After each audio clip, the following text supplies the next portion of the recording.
We continue now at the top of Daf Lamed Daled Amud Aleph in Meseches Sotah. This is Sotah Daf 34a. The Gemara continues its description of what happened when they crossed the Yarden, when Bnei Yisrael crossed the Yarden.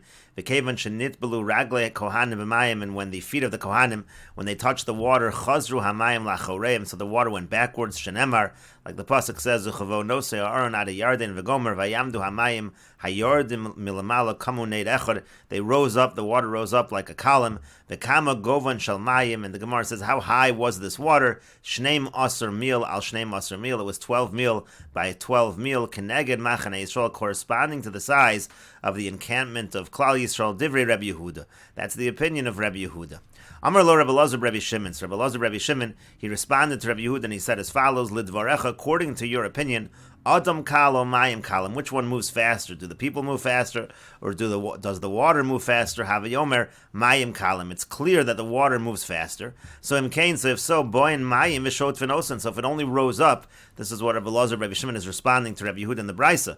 If the water only rose up 12 mil by 12 mil, which is the exact same size as the people, and the water is going faster, is moving faster than the people, so the water is going to come and it's going to sweep them away. Elam Malamed, rather it teaches us shahayumayim nigdoshin v'olin kipin al gabe kipin. Rather, what it tells us is the water piled up, waves upon waves. Yeser mishlosh meos mil, more than 300 mil. Ad sharo son kol malchei mizrach u'mayrav, until all of the kings of the east and the west, they saw the waters. Shenemar, as the pasuk says, vayikeshmo kol malchei amori asher be'evar hayarden yoma v'chol malchei hakanani asher layoah meis asher hovish Hashem esmei hayarden mibnei bnei Yisrael ad Avram. And so they all of the kings heard about what happened by the Yarden, that they crossed the Yarden. Vayimas levavam, and their hearts melted. Below haya behem od ruach mibnei bnei Yisrael, and they had no spirit anymore in the face of Bnei Yisrael. And the Gemara continues, V'af Rachav Hazona Amran, even Rachav Hazona, she said similarly, L'shlucha Yehoshua, to the messengers of Yehoshua, Ki shamanu es asher hovish Hashem esmei Yamsuf v'gomer. Again, we heard about what HaKadosh Baruch Hu did by the Yamsuf. This wasn't a reference to the Yarden in particular, but a reference to the splitting of the sea at the Yamsuf. And it is also written, Vanishma vayimas levavenu v'lo kama od v'gomer. Again, we heard about this, and our hearts melted. And the Brisa continues, and this is also from the Tosefta, Odam b'Yarden, when they were still in the Yarden, Amar lahem Yehoshua said to them, De'u al matem over mes hayarden. You should know why it is that you're crossing the Yarden. Al menas, it's on the condition shetorishu as yoshvei haaretz b'mnechem, that you drive out those who are in the land from in front of you. Shenemar, as it says, v'orashtem as kol yoshvei haaretz b'mnechem v'gomer. It says again, you're going to drive out all those who settled the land, and we are going to take over the land. Imatem osen kein mutav. If you do that, then it's good. V'imlav, and if not, boyin mayim v'shot v'nosichem. So then the water is going to come and it's going to sweep you away. And the Gemara comments, Ma'y osichem, what is the strange language that's being used by the Tosefta, by the Brisa of osichem? It means to say, osi ve'aschem. It's going to sweep me away, and it's going to sweep you away. It's going to sweep all of us away.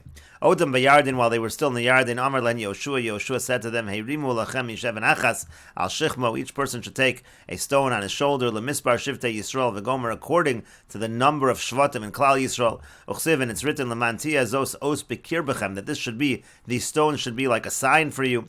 Ki yeshalun b'nechem mochar lemor moha avonim ha'ela lachem v'gomer, because your sons will ask you, what are these stones? It should be a sign of what has occurred. Simin lebanim she'avru avos as a Yarden. It's a sign for the sons that the fathers crossed the Yarden. Odam b'Yarden, they were still in the Yarden. Amar lehen Yehoshua, and Yehoshua said to them, Su'ulachem mizeh mitoch ha'Yarden mimatzav raglei ha'kohanim hachen shtei mesrei avodim. Carry for yourselves from the Yarden, from the feet of the Kohanim, from the area by the feet of the Kohanim, 12 stones. Va'avartem osam imachem v'nachtem osam b'molon asher talinu bo halayla, and you should place them in the area where we're staying overnight. Yachol b'chol molon u'molon. I might think that at every area they stayed, they had to put up these stones. Talmud lomar asher talinu bo halayla. That's what the pasuk says. It's where we're going this night. They only put up the stones in that particular area. And Rashi explains the reference of the Brisa to the two sets of stones. Harimu lachem hemu avonim sheikimu tachas matzav raglei hakohanim lezikaron leo simin lebanim she'avru avos as hayarden. So the first stones, those are the ones that they put by the feet of the Kohanim. They put them up at the edge of the Yarden itself, and that was a sign again that the fathers crossed the Yarden. And then su'umi zemitoch hayarden mimatzav hem sheikimu b'harevel. There are these other stones. Those are the ones that they were built. They were put up by harevel ubanu hamizbeach. And they built the Mizbeach, the Kafel, and the Kavim, Begilgal. Then they took those stones and they established them in Gilgal. And the Gemara continues, Amar Rabbi Yehuda, and the Mesoras Hashas changes this to Rabbi Yossi. The reason he changes it to Rabbi Yossi is because we're going to quote Abba Chalafta. Chalafta was the father of Rabbi Yossi.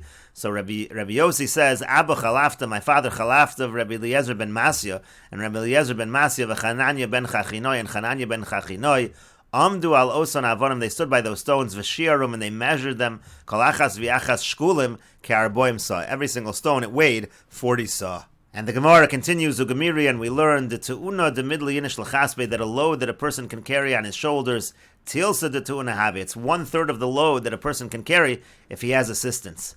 And so the Gemara says, Mikana to Mechashev Le'eshkol, from here you can calculate how large the eshkol, the cluster of grapes, was that the Meraglim carried. This is referring to the fruits that the Meraglim carried from Eretz Yisrael. Shenemar, as the Pasuk says, Vayisa'u b'amot b'shnayim, that they carried it on a pole with 2 people. And so the Gemara says, Mimashma shenemar b'mot, from the fact that it says on a pole, Eini Yodea sheb'shnayim, don't I know that involves 2 people? Matam alom b'shnayim, why does the Pasuk say with 2 people? B'shnei motos, it actually means with 2 poles.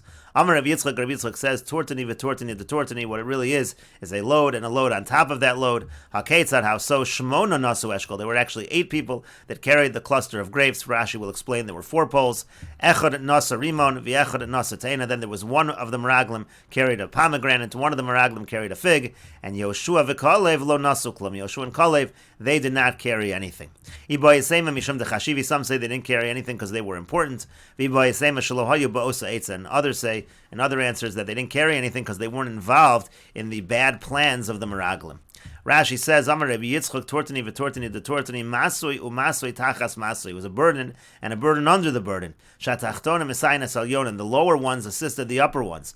Uv'chol echad hayu shnei motos, and each one, there were actually 2 poles. That's why there were 4 poles. There were 2 poles below, and then 2 poles on top of that. Ketzad haso shnei motos holchen zeh etzel zeh v'yarba nosamosam. There were 2 poles in parallel with one another, with 4 people carrying those poles. Ushnei motos acherim, and then there were 2 other poles. V'yarba b'nei adam nosan osam v'him ba'alachson, and they were diagonally, almost in an X formation, and there were another 4 people carrying those. Mitachas shnayim alyonim, those were under the upper 2 poles. Mot echad the rosha echad, mot echad the rosha sheni, v'ochen ba'alachson. Again, they were set up in this formation of an X. And Rashi continues, Rabbi Yitzchak lav mikra shemiale. Now Rabbi Yitzchak is not getting this from the pasuk.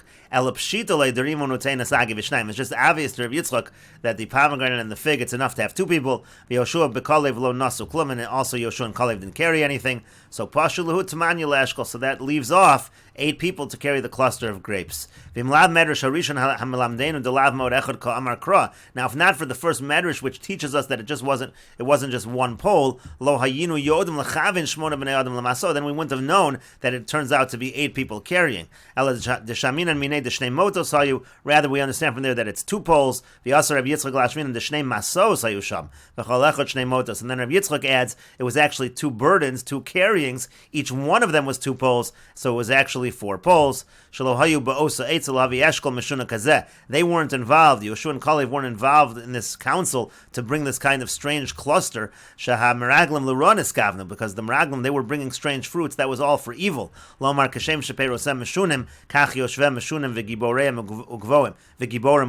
trying to say, just like the fruits of Eretz Yisrael are strange, so too those who live right now in Eretz Yisrael are strange, and they're very mighty, and therefore it's going to be very difficult to conquer Eretz Yisrael. And the Gemara continues, Pligi bar Rabbi Ami v'Rabbi Yitzchak Nafcha. There's a machlokes between Rabbi Abi and Rabbi Yitzchak Nafcha on this issue. Chad Amar, one says, L'divrei Rabbi Yehuda, according to the opinion of Rabbi Yehuda. Rashi explains, L'divrei Rabbi Yehuda she'amar lo gavua mayim el shneim asar milan. Rabbi Yehuda was the one that said that the waters of the Yarden only rose up 12 mil, ka'orech machaneim, according to the length of the encampment of Klal Yisrael, derech haniyasam of Rabbi Yarden. So according to that, they actually went through the Yarden in the same way as their encampment, as their formation as a camp. Kol rochav machaneim avru yachad. In other words, the camp, they went through as a camp through the Yarden. Hilkach lo haya orech havar el shneim asar mil. And that's why the length of their passing was only 12 mil. They went through in the same way that they were encamped. And we will continue with this discussion in the next video on Daf Lamed Daled Amud Beis.